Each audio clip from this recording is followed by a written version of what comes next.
Welcome to Not Suitable for Democracy. I'm your host, Nick, and today we have a lot to discuss with Zohran Mamdani and his historic meeting with President Donald Trump. Now, I never thought we'd see those two in the same room together, let alone playing nice. If you saw the historic press conference, they were two new best friends. Nonetheless, I'm glad to see it. What did that moment mean for Democrats? And what will this mean for New York City? There are so many unanswered questions, but a lot to speculate on how this one moment will change the game from here on out, not only for New York City, but for the country. From one Democratic socialist to another, we are going to dive into City Council member Chi Ossé's primary challenge to House Minority Leader Hakeem Jeffries in New York 8th Congressional District. Now, there is so much going on where Chi Ossé is working really hard for that DSA endorsement. But now, as of Saturday, we have results from the first round of voting. On top of that, why are some members voting against Chi Ossé's endorsement?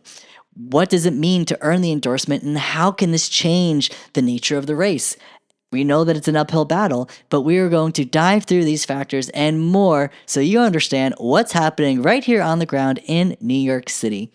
And mind you, we're only a few days out from Thanksgiving at the time of this recording, so we'll have a few final words about what Thanksgiving means this year in 2025. So stay tuned for a lot more, but until then, let's just go through some quick highlights in what's been happening in the news over the past few days. There's a lot going on, so let's break down the headlines. Starting with international news, President Zelensky of Ukraine is being forced by the Trump administration to accept a peace plan. Now, this peace plan was apparently worked on by Secretary of State Marco Rubio and parties involved. However, senators from across the aisle, Democratic senators, are saying that this peace plan is actually a wish list from President Putin. So Trump is pushing off the American plan, even though it's Russia's plan. And we know that because in the plan, there are several concessions, such as Zelensky having to give up more land that's already in control by Russia and having to make harsher concessions that he originally that he tried fighting for. So now we know this is favoring Putin more ways than one. And honestly, this might be horrible for American foreign relations, considering that now it's an old bait and switch with American foreign policy. So I feel bad for President Zelensky, considering he now has to choose between the dignity of his country and having less than a week to decide if this is the plan that he must choose in order to end the war in Ukraine. Now, President Trump is saying it's not the final plan. Maybe it's a concept of a plan. But again, because this is actually Russia's plan, I don't have good faith that this is a good plan. But at the end of the day, let's hope we see peace sooner than later. Now, secondly, bringing it back home, California Congressman Eric Swalwell has officially launched his campaign for California governor. Now, last week he announced on the Colbert Show not only to a thunderous applause from the audience, but also a standing ovation. There is a lot of enthusiasm and support behind Eric Swalwell within days of launching his campaign for governor. Now, in addition, he's been making the media rounds, and he's also shared some interesting policies that he will be fighting for. Number one, he wants Californians to vote by phone. If we can make our appointments via healthcare online, if we can secure, bank accounts and that sort of thing, why not secure our vote by phone? Again, making it more accessible, cutting down the wait times at the voting polls, at the poll sites, and this would be huge for democracy. I fully think it's very suitable for democracy. In addition, Swalwell wants to charge the group in charge of voting. Anyone who has to wait longer than 30 minutes, for every minute they have to wait, then that group gets charged a fine for the wait time. This will encourage folks, or at least these entities, to fund our elections more thoroughly so we can open more poll sites. So when people go to vote, they're not wasting their time in line. Now, we've heard the horror stories in Georgia or North Carolina where people have to wait hours upon hours and travel miles upon miles just to cast their vote. Now, California leading the way, I think it's great that Swalwell is fighting for these reforms because that is suitable for democracy. Best of luck to Eric Swalwell. It is a crowded primary, and a lot can happen between now and the election day, so we'll just see how it all plays out, and we'll keep you updated. Speaking of democratic reforms, the DNC has announced that they are considering ranked choice voting, and this is to actually vote for our Democratic presidential nominee. Now, we know we have the election coming up in 2028, so we have plenty of time to see how this policy rolls out. But for those who don't know, ranked choice voting is a way where you get to rank your top 5 candidates in order of preference. So if your top candidate, let's say they don't get the majority vote, now that person gets eliminated, then your second tier candidate is your top choice, and then your third and your fourth, until they keep getting eliminated. Now the goal is that the candidate with the majority of votes from everyone who ranked, that will determine who has the broadest support. And in doing so, that would conclude that the candidate with the broadest support would mean we have the most consensus. That would be very good for democracy. And as we know from Zohran Mamdani in New York City's Democratic primary, that's how he won the election, where he had the broadest appeal across all the ranked choice candidates. Now, it was a crowded primary, but Zohran came out on top. So, with the DNC doing this for the presidential primaries in 2028, we would have a much more positive campaign environment, less of the name calling, not so much mudslinging, right? This would encourage candidates to work together for a vision that is future focused, but also hopefully creating a broad support among the Democratic base. However, we know that AOC may be a contender for 2028. And as of right now, without ranked choice voting, she could consolidate enough support from progressives around the country to possibly win the Democratic nomination, just like how Bernie Sanders almost did in 2020. However, we know that in 2020, the moderate candidates dropped out because with so many in the race, they were going to split the vote. So now bringing it back to 2028, if there's a lot of moderate or center-left candidates in this presidential primary, right? We know Kamala Harris is going to be running. We know Gavin Newsom's going to be running, right? And more to come. But if one candidate has the broadest appeal and support, who do you think would benefit most from ranked choice voting? I'll give you the answer. It's former Vice President Kamala Harris. After coming off the 2024 election, as well as her 2025 book tour, she will have the most popular appeal, broadest appeal among the Democratic base. Now, granted, polls are saying that Democrats are looking to choose Gavin Newsom by a larger majority, but it's going to be the broadest appeal who wins that primary if they go by ranked choice voting. So I'm not surprised that the DNC knows that their preferred candidate, VP Kamala Harris, would most likely benefit from ranked choice voting. Again, probably why they're considering it, because we know the DNC likes to get involved in these primaries, as we saw in 2016 and in 2020. So at the end of the day, ranked choice voting is good for democracy, and I support it, and we have plenty of time to see who will benefit most and how the DNC rolls this out if they choose to go forward in that direction. With Thanksgiving only a few days away, I just want to say thank you. I am so grateful for every listener, viewer, anyone engaging with Not Suitable for Democracy, the podcast, and my social media channels. But more importantly, I'm trying to let you in on the political process.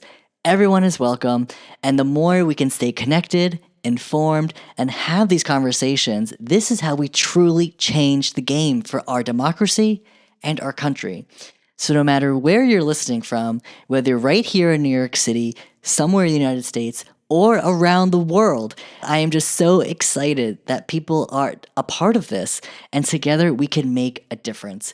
So if you like what you hear and want to learn more, then make sure to subscribe to Not Suitable for Democracy on Apple Podcasts, Spotify, and YouTube.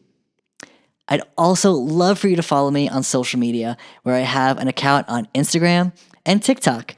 I use the same handle for both, so make sure to follow at NSFD_pod. Now, I am so excited to talk about the historic moment between Mayor-elect Zohran Mamdani and President Trump in the Oval Office. Now, I'm not a fan of President Trump. That is no secret. I make that very clear for y'all who know me. But I will say, having them two together in the Oval Office, one would have thought it was going to be a bloodbath. They were going to be mudslinging and throwing barbs, just like they've been doing for the past few months. However, if you watch the 30-minute press conference, worth every minute, you'd be surprised at how much Trump was praising Zohran Mamdani and how much he was fawning all over him. Now, there are photos where you'll see Trump smiling from ear to ear, bigger than my smile, believe it or not. And the fact that Trump was just starstruck by Zohran Mamdani, I don't think many people saw that coming. I didn't see that coming. I know some people think they're like, oh, it's going to be good, but like everyone was kind of like surprised. Like the general consensus was like, what is happening? Is this what's supposed to happen? Like, is this April Fool's Day, opposite day? What's going on? But let's discuss what this moment means, not only for Democrats, for New York City, and what will it mean in the future. So first off, Trump starts by congratulating Zohran on his historic win. It was a competitive primary, right? And Zohran, in return, was acting like a true statesman, right? I was so proud of him and the fact that he represented New York City so well. He's clear, focused as always, and always on message. Very disciplined. He is a master of message discipline. So even in the Oval Office, right, there was a press conference that originally wasn't supposed to happen, but very last minute, Trump threw it in. I'm not sure how long they talked for, but whatever they said in their private conversation, when you hear about what they discussed in public, well, there were areas of agreement. So they agreed on affordability, something they both ran on, meaning that they're going to have to both find ways to deliver for New Yorkers. 2, they also agreed on lowering crime rates. We know that crime has always been an issue in New York City. Mamdani has even retained Commissioner Tisch as a way to show good faith and build trust with his more moderate counterparts, with more of his critics, let's say. And, Trump being the law and order president, I'm sure he had a say in making sure Tisch was, the person in charge. But hey, to her credit, she does have a record on lowering crime rates right here in New York City since she was appointed by Adams. And again, she came in at a time after there was a corruption scandal. No surprise that it was in Eric Adams' NYPD, but she's weeded out corrupt individuals in the top ranks of the NYPD and has done a good job lowering crime. Can she be doing better? Of course. Zohran needs to deliver for New York, so if she has a record of delivering and Zohran is retaining her, then that is a win. Now, additionally, Trump called out 2 things during the press conference: groceries and Con Edison bills.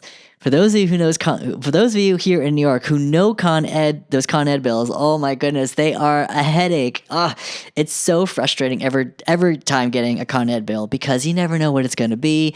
It's up and down. In the past few years, it's only been up, and it's like, for what? For what? They arbitrarily shoot up the prices for no good reason. But with that said, Trump called it out saying hey, well, if Con Ed is getting more of my oil, then they should be lowering prices for New Yorkers. He said that during the press conference. So this is good. I will take the win, right? If this is going to, I don't know how Trump is going to strong arm Con Edison into lowering those prices, but if it means lower prices for New York, and that's something that Zohran can also indulge in and take credit for, that is a win. I will gladly have Con Ed lower their prices if Zohran is able to come up with a solution that makes that happen. So happy to hear it. I hope it sticks. But all right, Zohran and Trump, do what you got to do. Lower those prices because it may be November right now, but summer's going to be here before you know it. Now, groceries. During the press conference, President Trump also shared this old-fashioned term called groceries. But the point he's making is we know that the price of eggs was such a talking point during 2024. We know that, groceries prices have still gone up. I mean, Trump says they keep going down, but you go to the store. New Yorkers, if you're going to Seatown, Key Food, or any of these stores, right, prices aren't going down than they were in 2019. They just keep going up and up. It's wild. So because of that, right? So Zohran's solution is to have a city-owned grocery store, one in each of the 5 boroughs. Trump, I don't know his plan or his concept of a plan, but if they're both looking to lower grocery prices, I would be very intrigued to see how they can find a common solution. They both have the same end goal, but what will be their tactic to get there? So curious to see how it plays out. Let's see what they do to make sure our grocery prices are lower. Okay. So out of those areas of agreements, right, that's what they discussed during the press conference. But in another interesting moment. We know that Zohran and Trump have traded barbs, over the past several months, even Zohran calling Trump a fascist. Now, one of the reporters in the room actually asked Zohran, does he still think President Trump is a fascist? And with Zohran Mamdani standing right next to President Trump in the Oval Office, Zohran starts to eloquently explain his point of view. But before he can continue, Trump interrupts him and goes, "You could just say yes." So the fact that President Trump was okay with Mayor-elect Zohran Mamdani calling him a fascist while standing right next to him in the Oval Office, that is huge. That was a wild moment. I don't think anyone saw coming. And the fact that it happened, Trump was genuine. He says whatever was on his mind. Good and bad. But the fact he said that at that moment, knowing the cameras were rolling, knowing that this would be distributed not only around the country, but around the world. He has, and this is also, mind you, months after he berated and just scolded President Zelensky of Ukraine in the Oval Office. It was just so disgusting how Trump was so mean and so just rude to a foreign leader. President of Ukraine treated him like dirt. But then Zohran Mamdani, he let him call him a fascist while standing right next to him. It's almost like he does not compute, right? It was just such a wild moment. But yeah, that actually happened. Watch the press conference. I swear you probably saw the clip on social media or whatever. But yeah, that really happened. But now, quick tangent. Let's focus on the optics, right? Something that I want to do more of on this podcast. I do want to share more about the optics of things. And I know usually visual form like YouTube is probably better. But just to convey the thought, right? At least for those listening, to convey the thought of Mayor-elect Zohran Mamdani, Muslim, immigrant, millennial, democratic socialist. These are all descriptors to really describe who Zohran is, but what his values are. And we know that while New York City isn't like the president, it is the most prominent local position in the United States, mayor of the nation's largest city. And like Zohran has said, of the wealthiest city in the wealthiest country in the history of the world. So it is wild that he was invited to the White House in the Oval Office. Oval Office, that is, you could say over 30 presidents, depending on when the second White House was built after the first one was burned down, right? So since the most recent White House, let's put it that way, think of all of the great presidents who have been in that Oval Office, making deals, negotiating, world leaders, dignitaries, right? Prominent, powerful people. And you could say celebrities if you want, but just very important, prominent figures have all been in that room. But Mayor-elect Zohran Mamdani had the privilege and opportunity to be one of them. Again, as a Muslim, as an immigrant, democratic socialist, these are all things that are so antithetical to the Republican Party, conservatism, and to be quite frank, their white Christian nationalist agenda. It's very different. It's it juxtaposes that so much. So the fact that, for whatever reason, Trump said, I want him in the Oval Office and we're going to do a press conference, that says a lot. That speaks volumes. This is something that not only will go down in history, I don't say that lightly. And it's not, I like Zohran, but I don't say everything is historic, right? This is different because Zohran's not even sworn in yet. He's mayor-elect. We know how things have been going in this country since Trump was inaugurated the second time this year. And we also know what has led us to this moment, right? This is a post-pandemic world. This is a hyper-visual, social media-focused culture, right? It's all about the clicks and the likes and the Insta story and the TikToks, right? All of it comes together. But then even now that we're in the era of AI, just technologically, how we share information and gather and inform each other of that information, it really does change the game. So bringing it to the White House, we know that moment is super viral. And Trump even called it out during the press conference. He even said, the press have been covering them, but there was a level of excitement that Trump picked up on that even when heads of state, foreign dignitaries, presidents, prime ministers have been in that office and the press covers them, they're not that excited as compared to when they were with Zohran standing next to Trump. It's the optics. Think about this.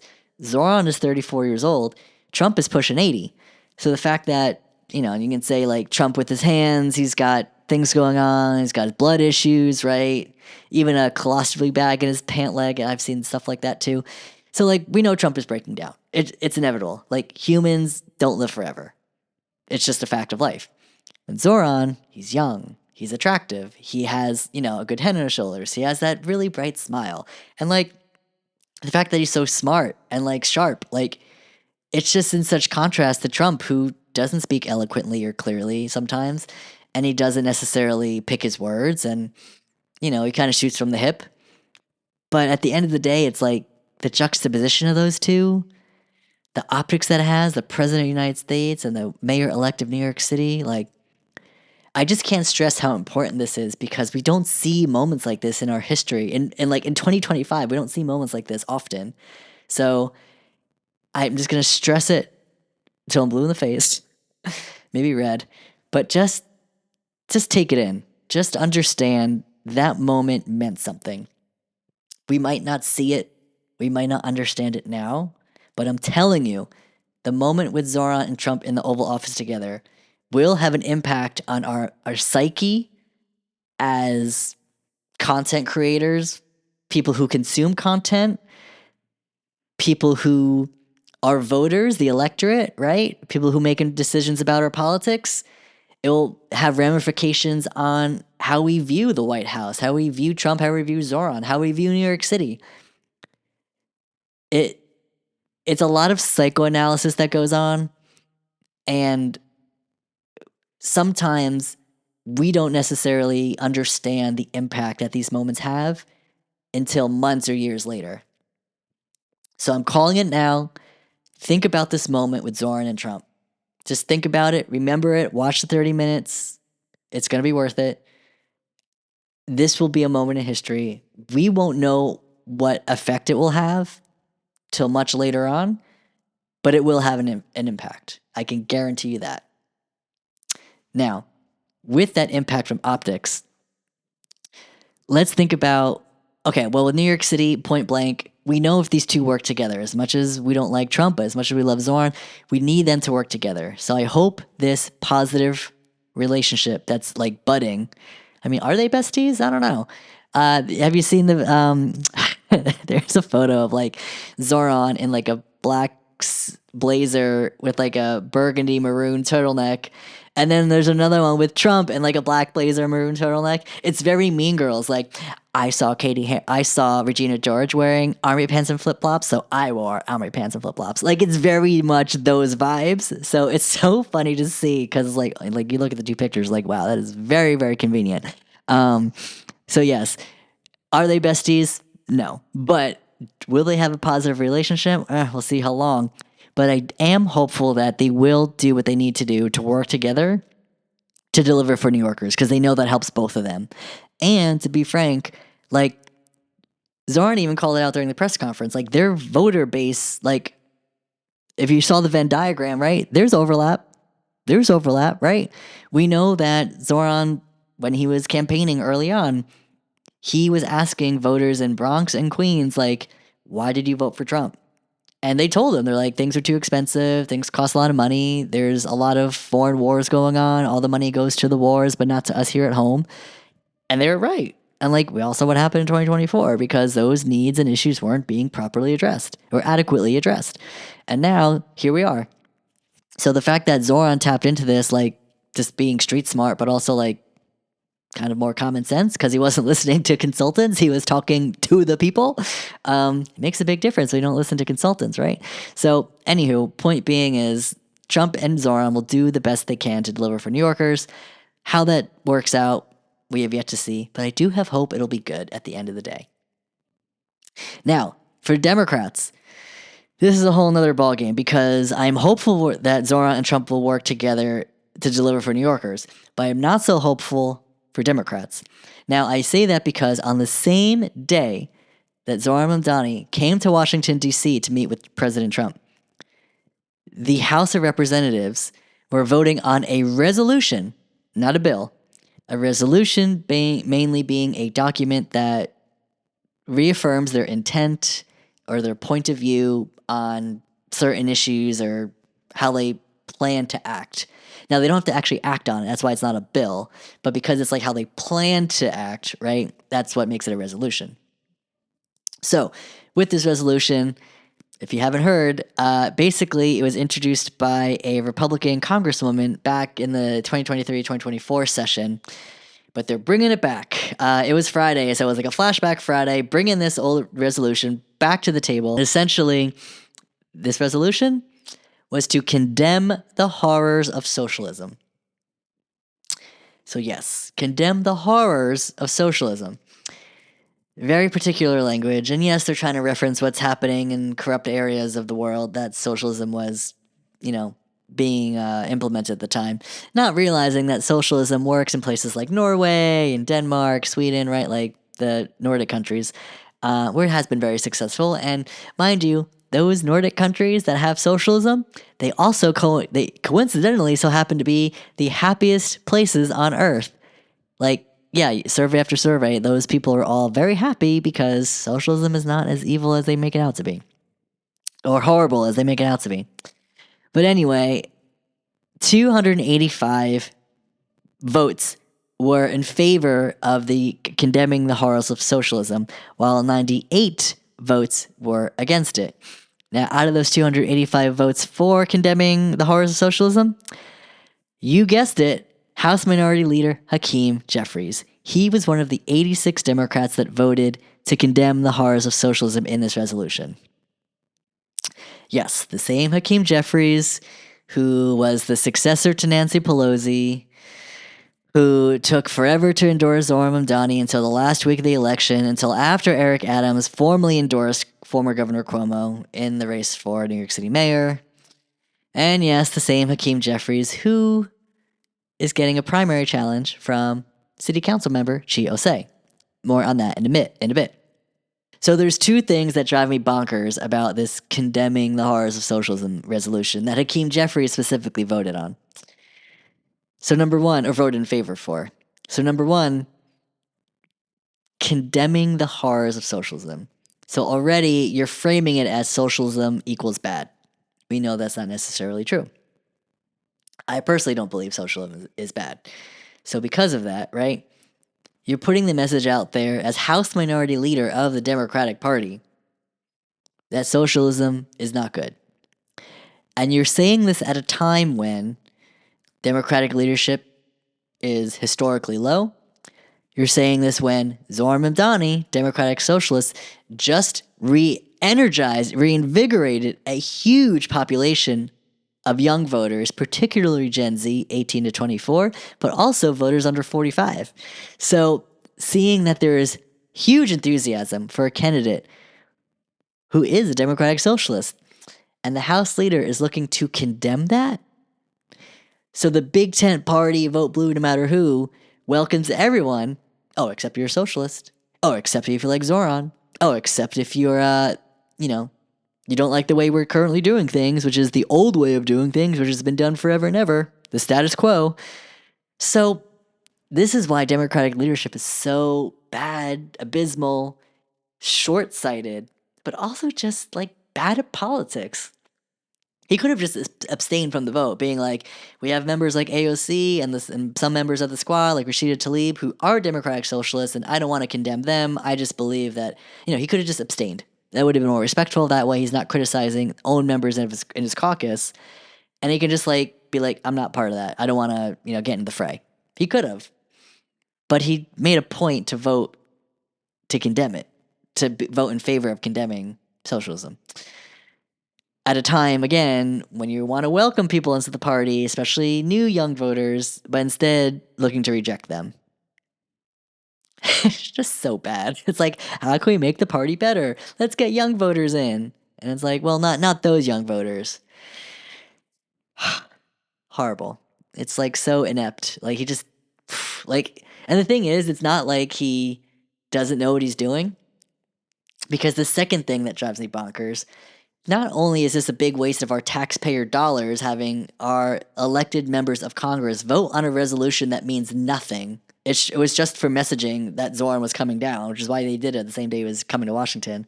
So the kicker is that we know for a fact that our government is corrupt. This isn't news. This is just point blank facts. Why do I say that? Because we know that a majority of the members of Congress pay to play, meaning they accept hundreds of thousands of dollars from corporate lobbyists, corporate PACs, and a lot of very powerful people who pay our elected members of Congress to produce certain outcomes, whether that means voting in favor of certain bills or voting against certain bills. Anything that favors the corporations and the lobbyists who are fighting on behalf of the big companies. We see it time and time again, and even in the first episode of Not Suitable for Democracy, we talked about why we need to get money out of politics. This is exactly why. Because our government's corrupt. They're all getting paid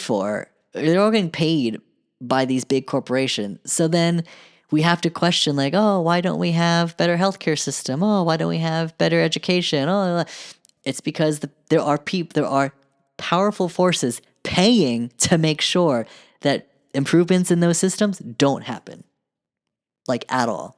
It's so disappointing and disenfranchising, and it really makes people feel hopeless. How are we supposed to participate in our electorate when we know we vote for people who get paid to vote against our interests as voters, but vote in favor of how much to the highest bidder? And it's not the highest bidder by number of voters, it's the highest bidder by how much money they get. Hundreds of thousands of dollars. Like, listen, I know people love Nancy Pelosi, but if a member of Congress has a salary of $176,000 a year, then how is it humanly possible that Nancy Pelosi is worth over $100 million? Pay to play. She does her insider trading, right? That's why Congress is dragging its feet on banning members of Congress from trading stocks, right? It's no surprise that they're just like wasting they're like, oh, that's not a priority. They don't care about transparency. They don't care how corrupt it is because they all benefit from it. Well, not all. There's like a handful of progressive members who don't accept corporate PAC money or lobbyist money. Now, they may get large donations. That's fair. Like you can get like a check for the maximum amount. That's fine. There are progressive members of Congress who get large donations, but are they getting them from the corporate lobbyists and the corporations? No. They're getting it from individuals, which is fine. And again, if it wasn't for Citizens United, this wouldn't be an issue. But alas, here we are. Until Citizens United gets overturned, we got to play the game. But that also means what Bernie Sanders has fundamentally transformed American politics to show us that we must run on grassroots dollars, rejecting corporate donations, so we have true independence and we don't have to rely on the highest bidder, but instead the majority of voters. So yeah, Hakeem Jeffries knows that Congress is corrupt. He himself gets paid hundreds of thousands of dollars from a lot of these corporations. So it's like, yeah, you're voting to condemn socialism.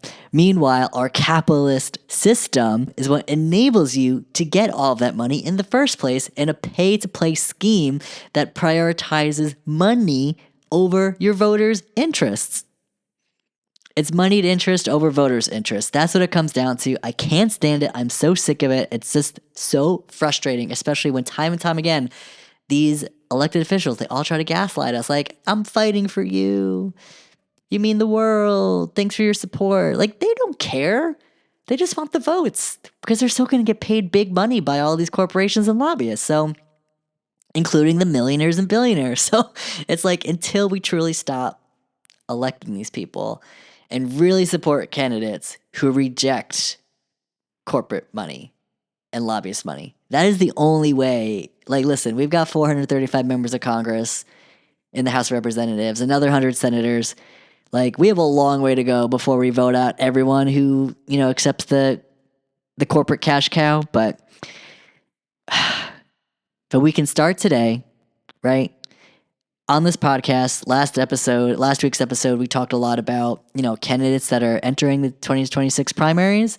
Well, this is why I strongly recommend supporting the progressives, because the progressives are the ones, and I mean like not social progressives, I mean actual economic progressives. Generally speaking, the economic progressives are the ones who are rejecting corporate PAC money. Like I'll be frank, there are some LGBTQ plus candidates out there who are like, I'm progressive, and it's like social progressivism, based on your identity, that's one type of progressivism. But if you're still accepting corporate cash, it doesn't make you a progressive. It still just makes you socially progressive, but it doesn't solve the problem of getting money out of politics if no matter what your what letter of the alphabet gang you're a part of, but if you're still accepting corporate cash, I'm sorry, but that's not progressive, in my view. So again, we got to focus on candidates who are rejecting corporate PAC money and lobbyist cash, because that's the only way we will have, one of the very prominent ways that we can truly have an independent representative, not reliant on corruption in our government. I can't stress enough, but make sure you support progressive candidates in Democratic primaries, especially for 2026.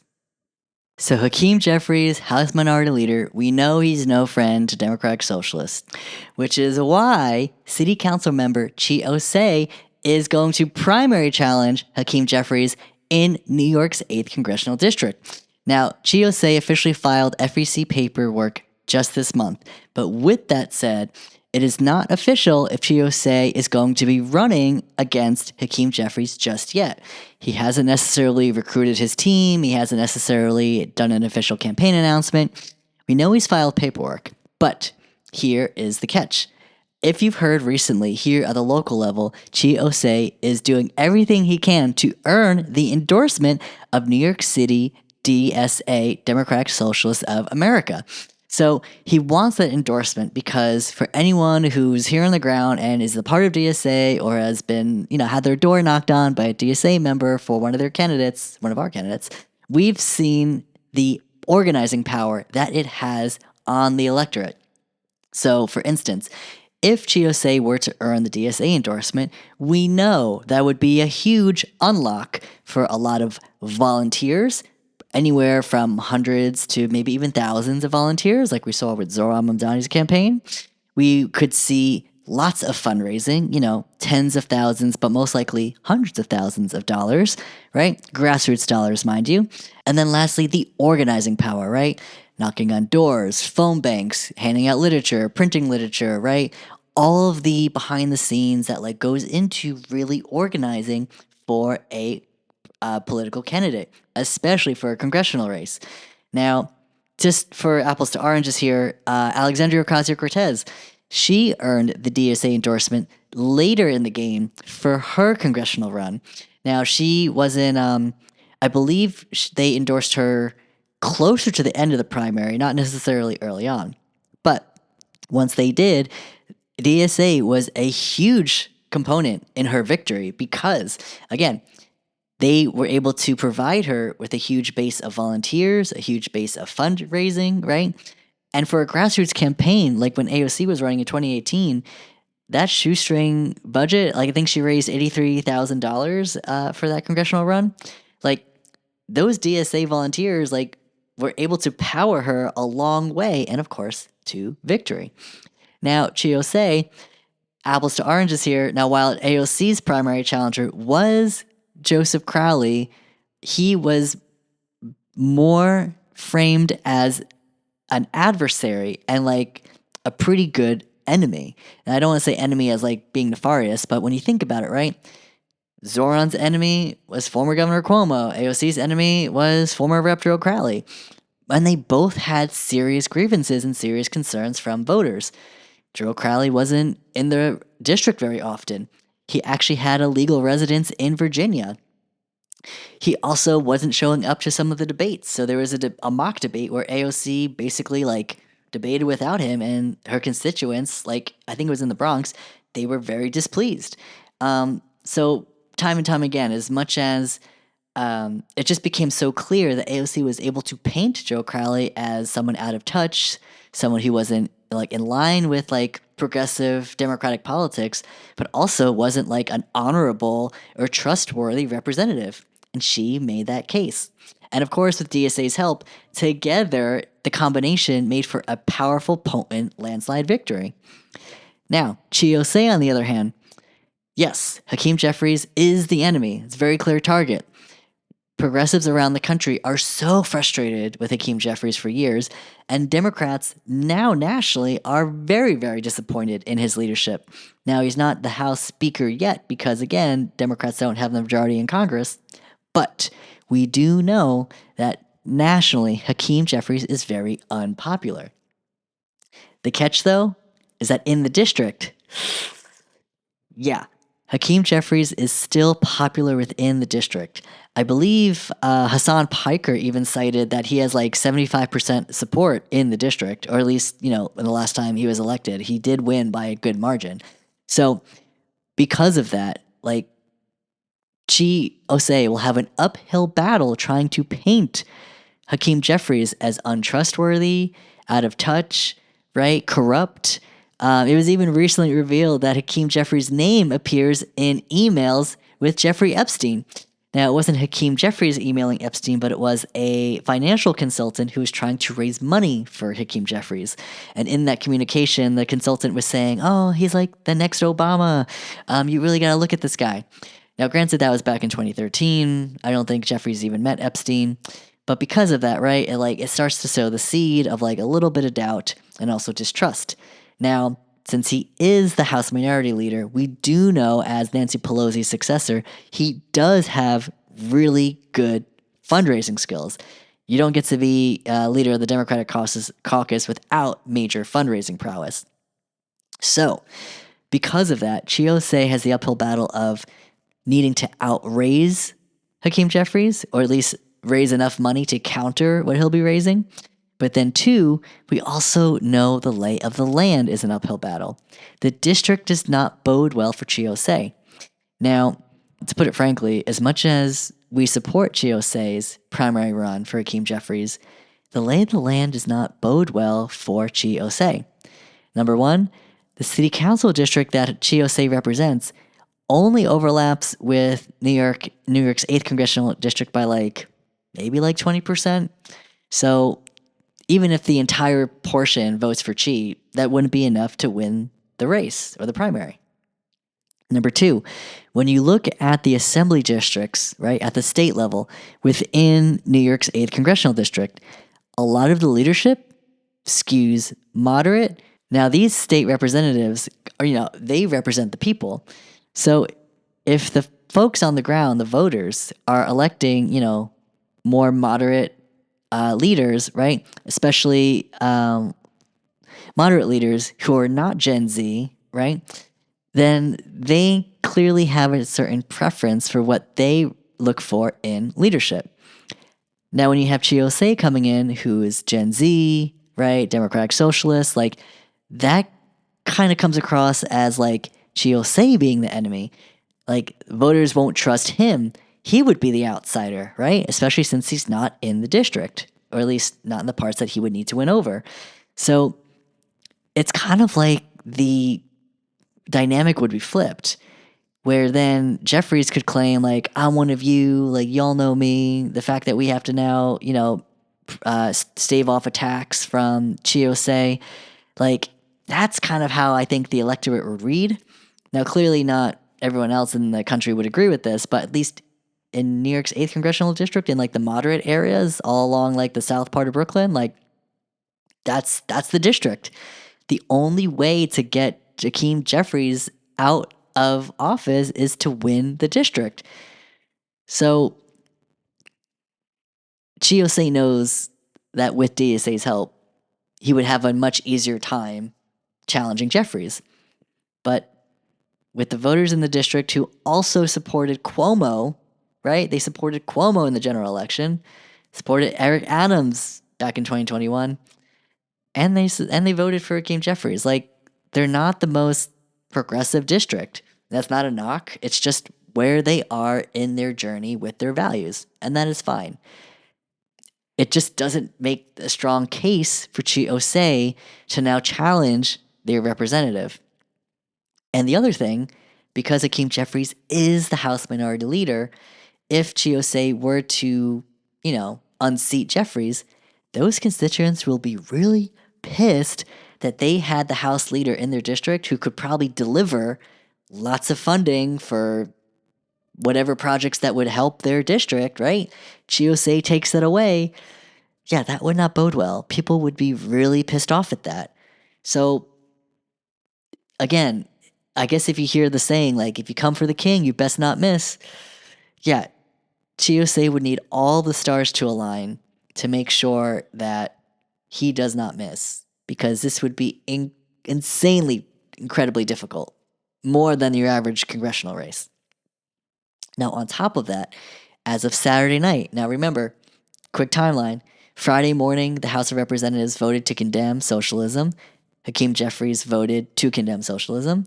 In the afternoon, Zohran Mamdani came to the Oval Office to meet with Trump. And then on Saturday, the Electoral Working Group of New York City's DSA, they voted against endorsing Ossé in that congressional race. Now, it's not the be-all end-all. There's still potentially 2 more rounds of voting. But as of Saturday night, over 1,000 members of the Electoral Working Group voted or cast their ballot online. 52%, or 626 members, voted against endorsing Ossé.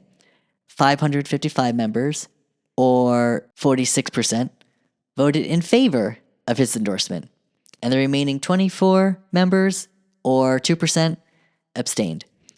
So that tells me that the Electoral Working Group, people who have the data, have those discussions, and really think through strategy, they do not recommend endorsing Ossé. Some of the reasons I clearly laid out. Other reasons may go even farther back. Or put it this way, Ossé has a shorter history with DSA, right? Like, he hasn't been a longtime member. He has a good record as a city council member, but not necessarily a socialist record. Zohran Mamdani, like, he definitely has a socialist record as a state assembly member. But then you have members like AOC. When she's saying, Kamala Harris working around the clock, like, that wasn't a great move for her. And some of her votes weren't always socialist in Congress. Like, she's done some really good no votes, but but her voting record isn't perfect. So, members of DSA are concerned with giving their endorsement to Ossé, knowing what it comes with. Yes, it comes with a lot of branding, clout, political power, organizing power. But it also, right, means that for everyone who wants DSA to endorse, like, DSA is not a club. Like, DSA is an organization.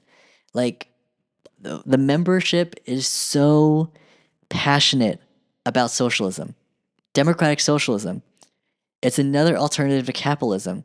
It doesn't mean that we're going to destroy capitalism. Like, democratic socialism at its core just means that everyday Americans deserve a dignified life, meaning that we should not be exploited for the profit of a select few, but we should be working toward a vision that empowers all of us to live dignified lives. For instance, we want single-payer Medicare for all, so our healthcare system isn't driven by profit, but it's driven by taking care of each other. We also want a Green New Deal, so it's not driven by the big oil industry that, pays out members of Congress to vote in favor of oil, drill, baby, drill, when instead we have the fresh air to breathe, clean water to drink, and we can take care of our planet that lets us live generations and generations beyond and beyond. That's really what it comes down to. So there's, there's a lot of fear mongering about it, but at the end of the day, so democratic socialism is a good thing. And democratic, keyword, meaning that it's not the private select few corporations who control everything. It's state ownership. So if we get to elect our state representatives and those who are making those decisions, then we have more of the say and the power and how our resources are allocated. So that's really what socialism is, especially democratic socialism, right? The fact that the voting element and it is democratic where there are decisions made amongst the consensus, right? That's what makes it democratic socialism. So that is what we're fighting for. And it's so admirable that our membership is so passionate about the cause because it really is fighting for not me, us, right? Strangers or people you don't know, because that's how we build a world together. We put our differences aside and fight for the values. So to really give that endorsement doesn't just mean fighting for the values, right? But it also does mean it's our free manual labor. Like people are gonna have to go knock on doors, get off the couch, travel to Brooklyn. Also, like their hard-earned cash, a few dollars here, a few dollars there, all for Ossé. Like giving away a chunk of our money, the time and energy it takes to invest in knocking those doors, making those phone calls, right? It really is a lot of additional work. So when people say, "Oh, just endorse," like that translates to hours upon hours of time and just tons of energy. So it's not a light decision as much as, content creators and critics and commentators want to make it out to be. Like, it's really not. DSA is not a club. Again, it is a organization where the political power and organizing power means something. It is not just your everyday group.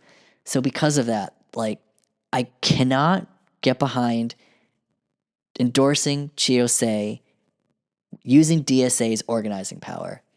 And the kicker for me is that Ossé has publicly disclosed that he will not primary Hakeem Jeffries without the DSA endorsement. So that tells me if he's not willing to do the work, recruit the volunteers, fundraise on his own, but use DSA's already built infrastructure that we've been organizing and building for years now for his own personal use, that is not cool. We need to have someone who is fearless and ready for the fight regardless. Think of all the members of Congress who have challenged, powerful incumbents and whatnot, right? Not all of them used the DSA endorsement, and some of them were successful. So I don't recommend having New York City's DSA endorse Ossé, especially with everything it comes with, especially with the uphill battle between the terrain and the voters, the district, right?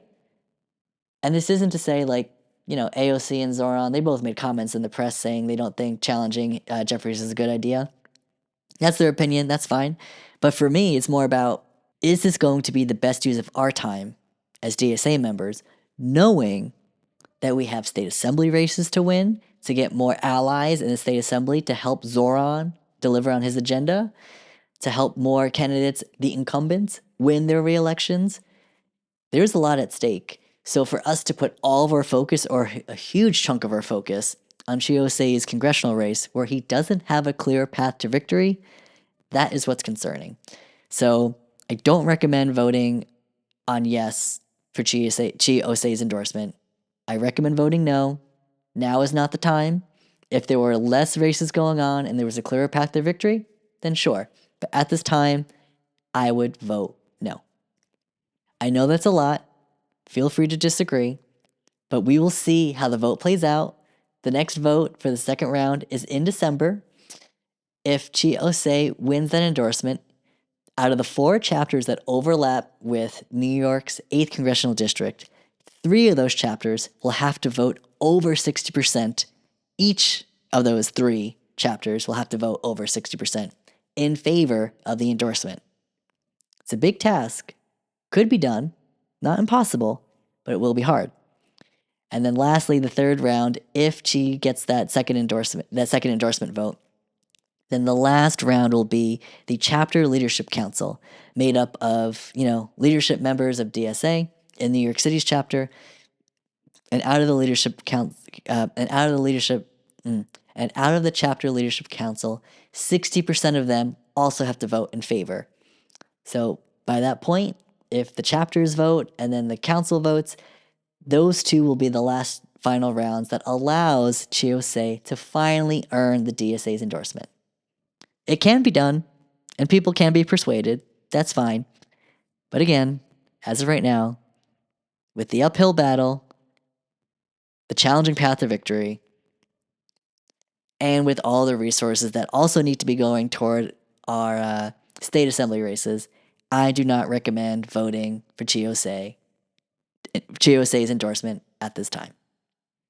And that's our show. Thank you so much for tuning in. I truly appreciate the support. And again, with Thanksgiving around the corner, I would really love for you to take the time to, wherever you're spending Thanksgiving this year, really think about not only who you're spending it with, but who you're not spending it with. And what I mean by that is think about your values and how we are fighting for a better future for all of us, right?